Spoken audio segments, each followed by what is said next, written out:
You're watching us here on Mad About Markets. Today we're mad about male grooming, and it's that part of the show where we talk about the yays and the mays, the opportunities and the misses in the category itself. So just hang in there and we will bring on the two big perfume bottles, the yays and the mays for And you start male with the grooming. mays? I will start with the yays. Always. Let's talk about the yays itself. I mean, it is a nascent category with a strong growth opportunity. Like we said, 52% of the population is male, but only 11% of the personal care sales are from men. So there is huge growth headroom. There is headroom, but this is still very much a modern trade-driven category, and that's a drawback because there's only so much scope for expansion. There is only so much scope for expansion, but we're also seeing, increasingly seeing the presence of new brands, new offerings, very specific products as well. While new brands are innovating, the traditional players, which have a larger reach, aren't really doing much as far as, innovation is concerned. Yes, but premiumization, it's a high gross margin category. A lot of the things that are coming are at the premium end. So even if a small portion of the audience buys it, in terms of value, it becomes huge. But once you start pricing your product up, I'm going to stop buying here and I'm going to probably go international. That's what tends to happen with these brands as well. You spoke about traditional players not innovating so much. What about they going and buying the new age modern products that we just spoke about? So that can add scale to the category. But despite this self-care for men becoming more and more acceptable, it does remain culturally awkward for men to embrace grooming in general, and they continue to use, like we were talking at the start, their wives and their mothers and their sisters grooming products at home. So that mind shift hasn't really changed. Truth be told, I, until the longest time, used whatever was there, right? And which was definitely not brought by any of the men in the house. Well, I don't know, were those glasses picked by you? The glasses were picked by me. Well, Sukleen, let me come to you on that note. What about you? What are the challenges that you see in scaling up a category like men's grooming?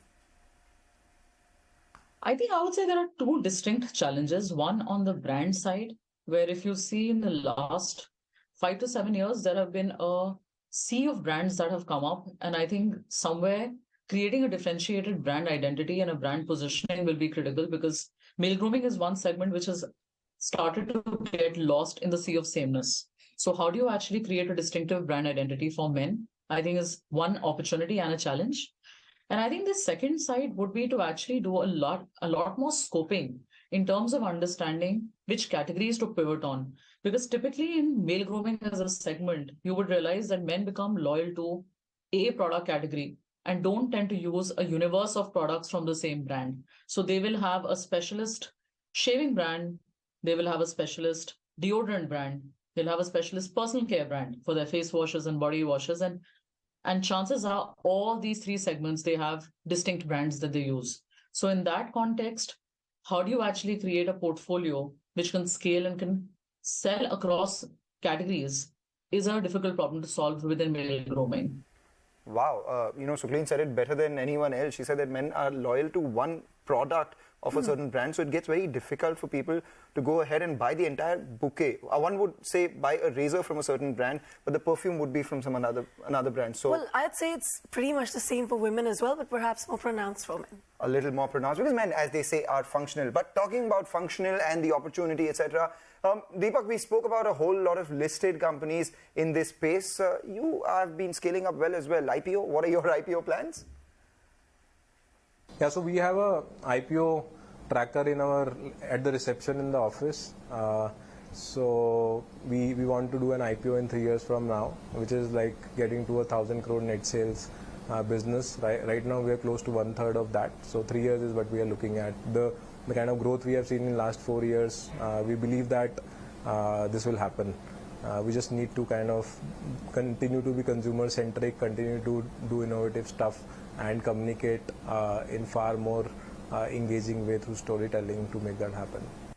Well, Deepak, we hope that barometer hits the mark that you're hoping for and you are able to go public soon. But on that note, we're going to ask the bigger question, and that is how much headroom really is there for the male grooming industry to grow? What's blooming in men's grooming? And Deepak, why don't you go first?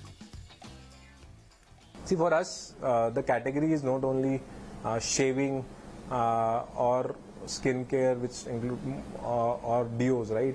So the newer subcategories like body grooming, etc., are growing at a very fast pace, where Bombay Shaving Company has got very high market share, right? So I think more than kind of trying to take share from the existing players, which as the brand will scale will continue to do, but the creation of newer subcategories will give far more delta and create a headroom for the growth.